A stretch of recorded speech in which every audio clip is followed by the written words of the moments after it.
Aš esu gera studentė, visada darbus padarau laiku, visada bendrauju su savo dėstytojais, neignoruoju savo kursiokų, padedu jiem, jeigu reikia, dalinuosi konspektais, jeigu reikia. Realiai gyvenu bibliotekoje mūsų Leonido Donskio, labai laukiu egzaminų sesijos, kada nėra limito, kiek tu ten gali būti, dirba 24 valandas per parą. Tada aš ten atsisėdu ir būnu iki paryčių, nes nereikia limituoti savęs. Visų pirma, man kalėdos asocijuojasi su tamsiu paros metu, kai viskas labai ramu, tylu, tamsu.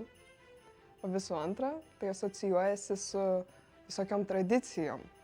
Mano šeimoje labai rimta šventė buvo Kalėdos, kur turėjom bele kiek tų tradicijų ir vienoje iš jų buvo, kad visi turėdavo padeklamuoti eilėraščius prieš gaunant dovanas. Visi atsistodavo ant tokios taburetės prie eglės ir padeklamuodavo. Tada, kai jau padeklamuodavom, mus nusiųsdavo vaikus į virtuvę, kad padėtume močiutei virtinius gaminti. Ir per tą laiką staiga ateidavo Kalėdų senelis. Ir ten labai suvaidintas tas Kalėdų senelis, šviesos junginėjasi, dunda, bilda kažkas. Ir tada staiga mes atbėgam į svetainę ir matom, kad dovanos padėtos. Ir aš visada labai bijau Kalėdų senelio, bet niekad nepripažinau to, labai gėda man buvo pripažinti, kad bijau Kalėdų senelio.